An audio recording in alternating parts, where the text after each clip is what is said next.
परंपराएं आदमी के लिए आंखें नहीं बन सकती। आंखें खुली हुई होनी चाहिए और रास्ते पर पत्थर चाहे कितनी ही सजा करके परंपराओं से रखे गए हों, अगर वे जीवन की धारा में बाधा बनते हों तो उन्हें हटा देने की हिम्मत रखने की ज़रूरत नहीं है। और आदमियों ने जिन पत्थरों को रखे हैं, अगर उन्हें आदमी नहीं हटाएंगे तो और कौन हटा सकता है। उन्हें हटाने का सामर्थ्य और समझ होनी चाहिए, लेकिन यह समझ नहीं होती। और परंपराओं में घुसकर भी हम कभी पूछते नहीं कि चीज़ें कैसे घट गई हैं। चुपचाप स्वीकार कर लेते हैं। एक गांव था। उस गांव में 2 समानांतर सड़कें थी। सारा गांव 2 सड़कों पर ही बसा हुआ था। एक दिन दोपहर में एक सूफी फकीर एक सड़क से दूसरी सड़क पर प्रविष्ट हुआ। उसकी आंखों से आंसू टपक रहे थे।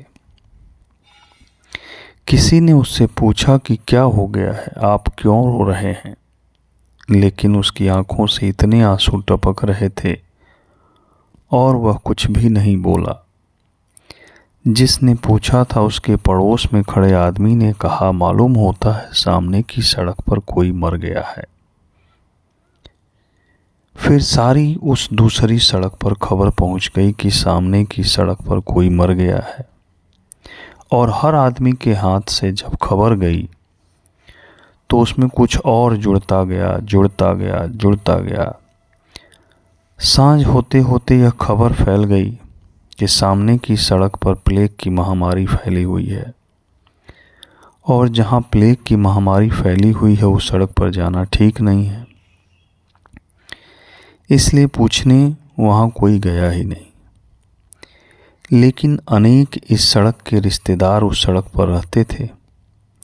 उनके दुख में लोग रोने लगे और अनेक लोग चिंतित भी होने लगे कि पता नहीं हमारा संबंधी जिंदा भी है या मर गया। दूसरी सड़क के लोगों ने देखा कि उस सड़क के लोग सब उदास हैं, रो रहे हैं। और पूछताछ करने पर पता चला कि उस सड़क पर कोई मर गया है, कोई प्लेग की महामारी फैली है, ऐसी खबर आ रही है। फिर उस सड़क के लोगों ने इधर उधर आकर पूछना उचित नहीं समझा। उनके भी मित्र यहाँ रहते थे, पता नहीं कौन मर गया है।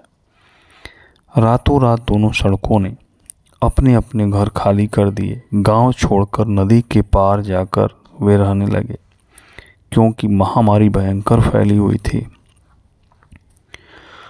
और उस गांव में वे कभी नहीं लौटे। वह गांव अब भी उजड़ा पड़ा हुआ है।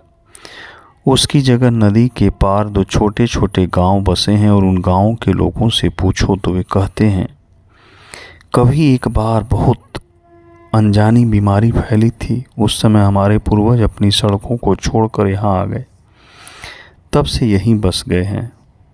और मज़ा यह है कि उस फकीर से किसी ने भी नहीं पूछा कि बात क्या थी। बात कुल इतनी थी कि वह फकीर प्याज छील रहा था और प्याज छीलने की वजह से उसकी आंख में आंसू आ गए। लेकिन परंपरा बहुत बड़ी मजबूत चीज़ है। उस पर शक मत करना, उस पर विचार मत करना, उस पर सोचना भी मत। कौमें मर जाती हैं, समाज मुर्दा हो जाता है। जो लौट कर सोचने की सामर्थ्य खो देते हैं वे जीवन भी खो देते हैं। सवाल यह नहीं है कि हजारों साल तक कौन सी चीज़ मानी गई। सवाल यह है कि उस चीज़ को जीवन की कसौटी पर अगर हम आज कसते हैं तो वह कहाँ खड़ी होती है। अगर वह असफल होती है तो चाहे लाखों वर्षों से उसकी पूजा हो रही हो, उसे कचरा घरों में फेंक देना जरूरी है।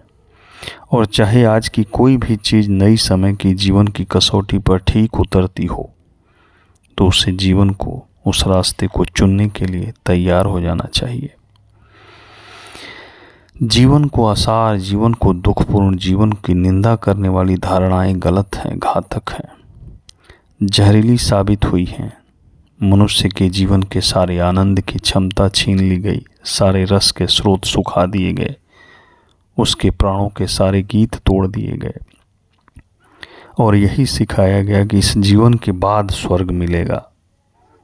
यह गलत है। यह हो सकता है यह जीवन ही स्वर्ग हो, यह जीवन ही स्वर्ग है। प्रभु परमात्मा ने हमें चुना है, हमें वह शक्ति दी है, हमें स्वर्ग में भेजा है। ऐसा जीवन किसी परलोक में नहीं मिलना संभव है,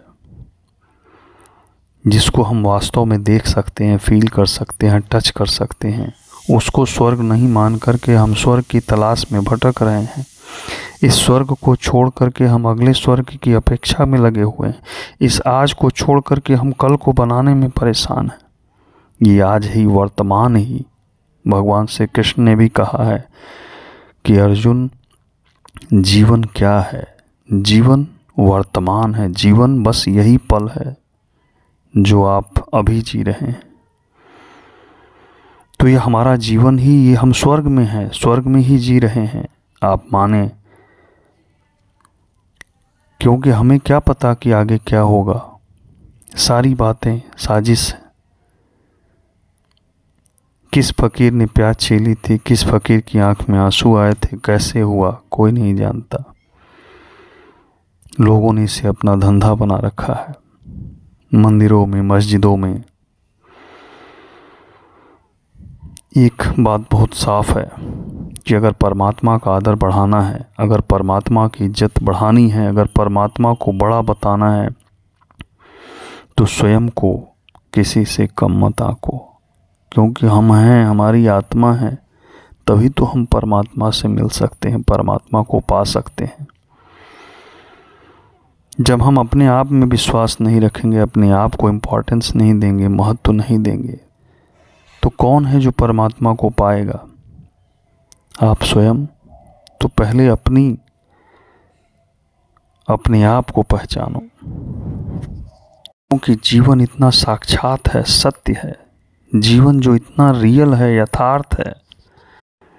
यदि इस जीवन को ही असार सिद्ध कर दोगे, तब क्या प्राप्त होगा? यह इतना यथार्थ जीवन अगर असार हो जाएगा, तब परमात्मा कहाँ दिखाई पड़ेंगे? तब तो परमात्मा सार्थक हो ही नहीं सकते, वह और भी असार प्रतीत होंगे। यह ठोस जिंदगी यदि व्यर्थ सिद्ध कर दी जाएगी, तो परमात्मा जो कि अदृश्य है, जिस पर हमारी मुट्ठी बंधती नहीं, उस पर तो हम और संदिग्ध हो जाएंगे। जब इतनी असली जिंदगी झूठी लगेगी, तब तो परमात्मा सपना हो जाएगा।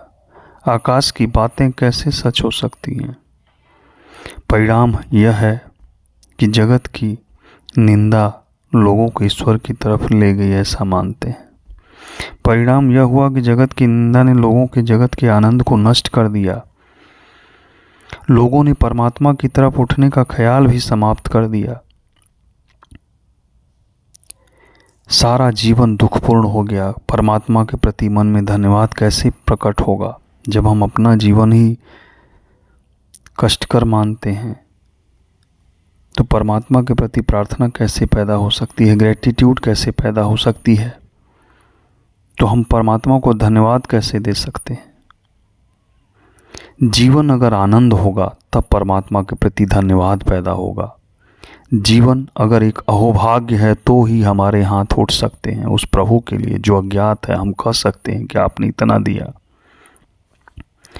जिसने इतनी अमृत की वर्षा की है, जिसने इतने प्रेम के फूल दिए हैं, जिसने इतने जीवन के आनंद बरसाए हैं, हम अपात्र को जिसमें कोई क्षमता न थी इतना दिया, उसके प्रति हमारे प्राण अगर आतुरता से, आग्रह से, प्रार्थना से, अनुग्रह से भर जाएं, तो कोई आश्चर्य नहीं।